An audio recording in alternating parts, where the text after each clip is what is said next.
빅데이터로 인터넷에서 화제가 되고 있는 이슈 살펴보는 시간입니다. 이슈다. 빅데이터를 읽어주는 남자 김덕진 미래사회 IT연구소 소장 스튜디오에 나와 계십니다. 안녕하세요. 네, 안녕하세요. 반갑습니다. 김덕진입니다. 네, 한 주간의 이슈 어떻게 뽑으셨습니까? 네, 일단은 지난주에 대비해서 이번 주에 급증한 주제들이 뽑힌 거라고 보시면 될 것 같은데 1위 주제가 일단 정치 분야고요. 예. 키워드는 윤핵관입니다. 아무래도 이 키워드가 지금 워낙 뜨겁다 보니까 좀 나온 것 같은데. 윤핵관이라고 쓰면 안 돼요. 그래서 그 내용이 뽑혔어요. 말씀하신 대로. 네네. 국민의힘이 윤핵관 표현을 사실상 금지어로 지정했고 네. 국군 통수권자인 대통령을 정당의 선거에 끌어들여서는 안 된다는 취지에서 이 이야기가 나오다 보니까 오히려 아이러니하게 이 키워드가 이제 어느 때보다도 이번 주에 뜨겁다. 하지 말라고 하니까 더 많이 관심을 그렇게 갖는다. 좀 관심을 받았다. 뭐 이렇게 설명을 드릴 수 있을 것 같아요. 그래서 뭐 이 키워드에 대해서 이거를 뭐 이렇게 뭐 일종의 보통 명사처럼 됐는데 이거를 쓰는 게 왜 문제냐 뭐 이런 식의 SNS 얘기들도 있고 예. 또 반대로 이게 악의적인 프레임이 될 수 있다 같은 뭐 다양한 얘기들이 나오다 보니까 워낙 뭐 뜨거운 키워드인 것 같고요. 이제 그만큼 지금 국민의힘에서 전당대회 관련돼서의 이슈들은 그 국민의힘 전당대회 정말 끝날 때까지 혹은 끝나고 나서도 한동안 좀 계속 뜨거운 키워드가 되지 않을까 싶습니다. 글쎄 이전에 윤핵관 쓸 땐 가만히 있다가 왜 전당대회 국면에서만 또 이렇게 뭐라고 하는지 납득이 잘 안 되는 측면도 있는데요. 네. 자, 2위 주제는 뭡니까? 네, 2위 주제는 사회 분야고요. 키워드는 듣기만 해도 설레는 키워드 개강입니다. 개강. 아, 대학가 개강. 네. 예. 네, 이게 왜 설레느냐? 어떻게 보면 OT 이제 시즌이 왔거든요. 오리엔테이션. 네. 근데 지금까지 생각해 보시면 다 비대면 행사였잖아요. 아, 그렇죠. 근데 올해 이제 어떻게 보면은 대면 행사로 이제 오리엔테이션을 여러 가지 되다 보니까 이게 참 1학년뿐만 아니라 심지어 4학년까지도 이게 좀 서툰 OT가 되는 뭐 이런 현상인 것 같아요. 그래서 예를 들면 2, 3학년들이 오히려 더 설레고 있다 뭐 이런 이야기들이 좀 나오는 것 같습니다. 그래서 선배로 이 오리엔테이션을 참여하지만 이제 본인도 이제 진짜 대학생이 되는 것 같다. 뭐 이런 식의 좀 이야기들이 나오고 있는 상황이고요. 그래서 이제 이번 2월 동안에 이제 서울에 있는 다양한 대학교들이 새내기 대학 행사를 열고 또 그 안에서 이런 오리엔테이션을 하다 보니까 네. 그 안에서 이제 어떻게 보면 신입생들의 관심 그리고 이제 좀 제대로 된 학교 같다라고 하는 이야기들이 좀 나오는 것 같습니다. 그래서 이제 4년 만에 본래 모습 이제 되찾은 대학가 풍경에 뭐 신입생들도 설렘 숨기지 못하고 있고요. 또 이제 비대면으로 대학생활 시작한 기존 재학생들도 뒤늦게 이제 뒤늦은 활기를 얻었다라고 하면서 네. 신입생들이 이제 다양한 대면 행사 참여하면서 친목 도모했으면 좋겠다라는 이야기가 나오고 있고요. 예. 또 이제 반대로 이제 오랜만에 대면 행사를 하다 보니까 예. 발생할 수 있는 사고 예방에도 좀 분주한 상황이라고 볼 수 있을 것 같습니다. 그래서 뭐 OT 준비 과정에서 뭐 학생회 측과 협의해서 전문 인력 섭외하거나 뭐 소규모 행사 권고하는 등 다양한 노력하고 있다. 뭐 이런 내용들이 이제 대학들에서 나오고 있는 상황이고요. 근데 또 요즘에는 대학이 젊은 대학생들만의 이야기는 아닌 것 같아요. 왜요? 100세 시대 우리가 표현하잖아요. 네. 또 다른 개강이 많습니다. 제일 대표적인 이제 평생교육센터 이런 데들을 보시면 될 것 같은데 네. 실제로 지자체에서 운영하는 평생교육센터들이 최근에 좀 인기를 끌고 있어요. 그래서 세종시에서도 세종신중년센터라고 하는 게 이제 운영이 되는데 네. 지난해 7월에 이제 개소를 했다고 하고요. 근데 평균 모집 경쟁률이 3대 1이 넘을 정도로 높은 교육 프로그램에 만족도가 있는 상황이라고 합니다. 그래서 이제 올해 이제 더 본격적으로 봄학기 교육을 한다고 하고요.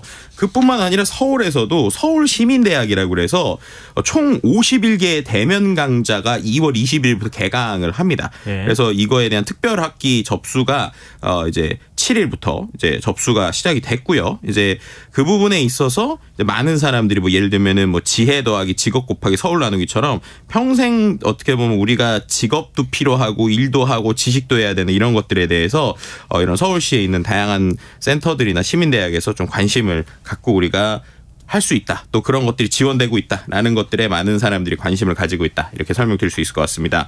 또 다른 사회 키워드 하나는 앞서서 얘기했던 튀르키예 이야기였고요. 네, 이제 워낙 대규모 인명 피해가 있다 보니까 이것에 대한 좀 관심이 있고 우리가 어떻게 도울 수 있을까에 대한 이야기들이 SNS에 좀 뜨거운 상황인 것 같습니다. 네, 지금 청취자분들도 튀르키예 많이 도와줬으면 좋겠다. 안타깝다. 이런 문자들 계속 주고 계시네요. 네.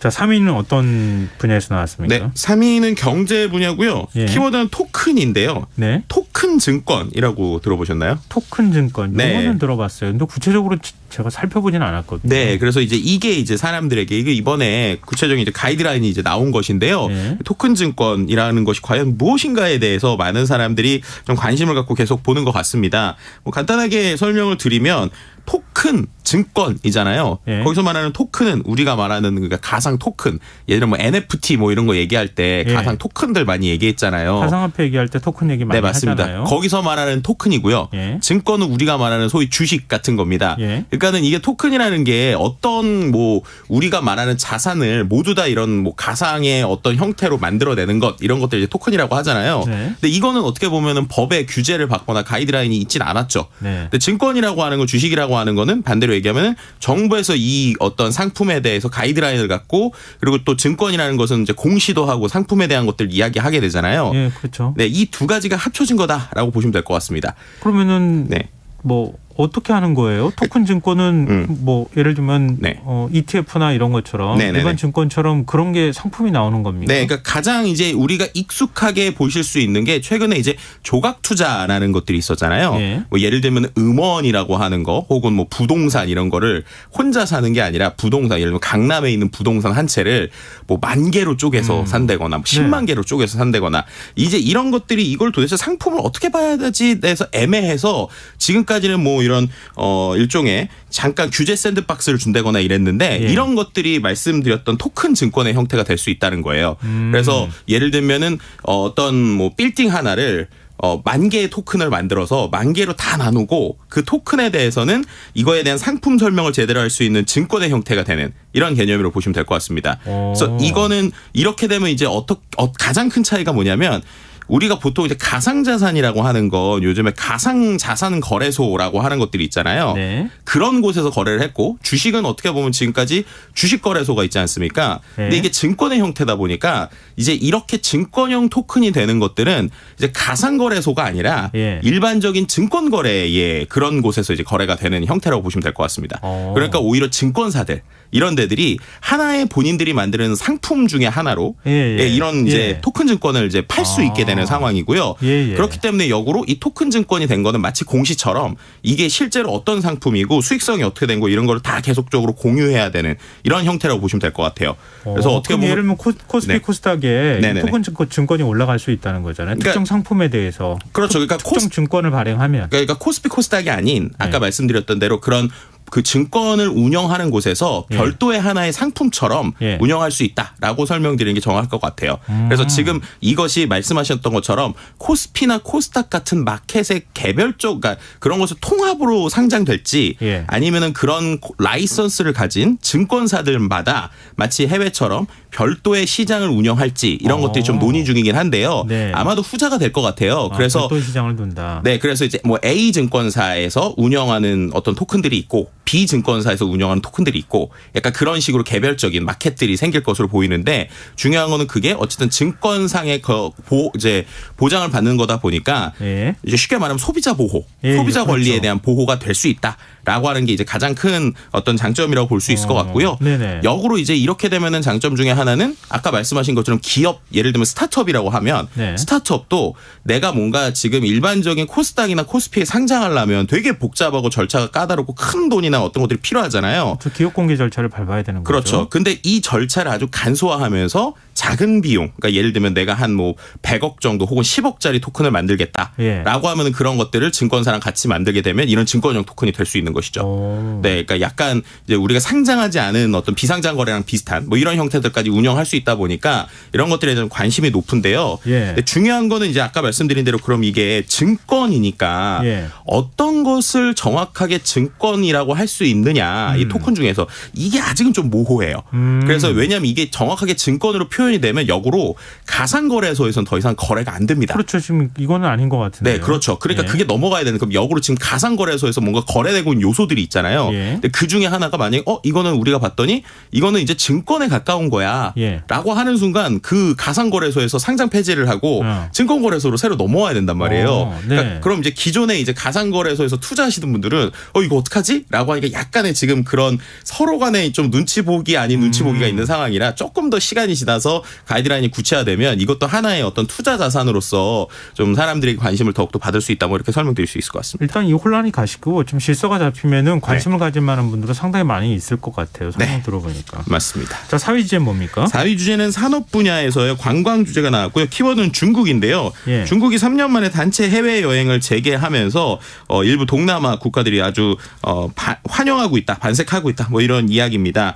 뭐 실제로 지금 코로나 중국 당국이 이제 단체 해외여행을 3년 만에 이제 허용을 했는데 네. 한 20여 개의 국가의 단체 여행을 허용을 했어요. 근데 그 중에서도 특히 동남아시아 쪽이 많은데 동남아시아 국가들이 큰손 중국인들의 여행 재개를 크게 환영하고 있는 상황이고 뭐 관광객을 겨냥한 맞춤형 서비스도 나오고 있는 상황입니다. 뭐 방역 조치를 두고 갈등을 빚은 한국과 일본이 단체 해외여행 허용 국가에서 빠진 상황인데 아시아권 중국에 대한 수요들이 이제 동남아 국가들을 흡수할 것으로 전망되면서 뭐 우리나라 뭐 제주도나 이런 것들에 대해서 과연 관광이 어떻게 될 것인가 뭐 이런 것들에 대한 예측하시는 글들을 좀 볼 수 있는 상황입니다.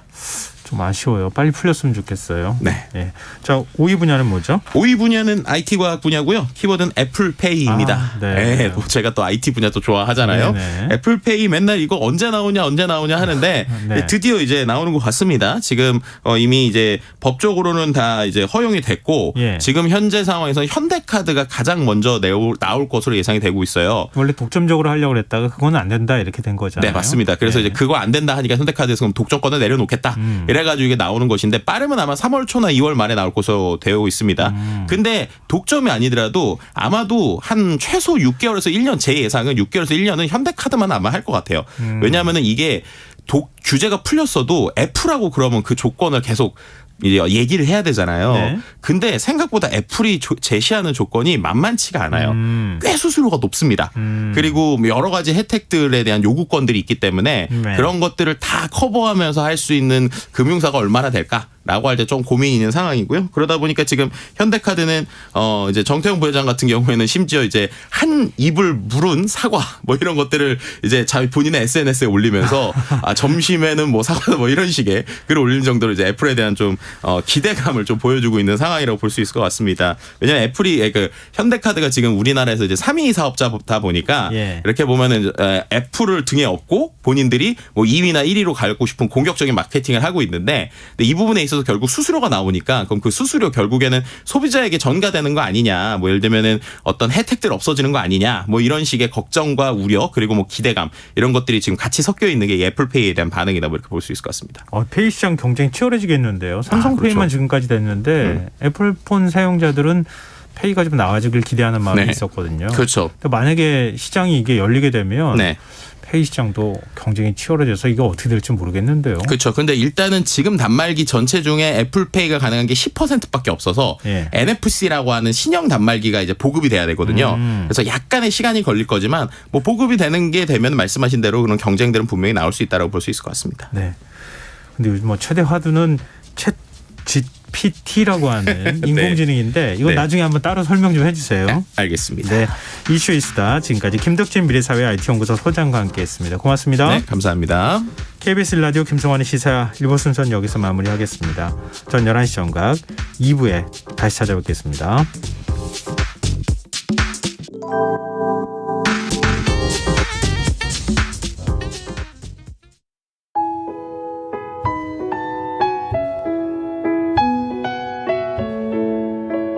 경제적인 어려움에 처한 위기 가정들이 늘고 있습니다.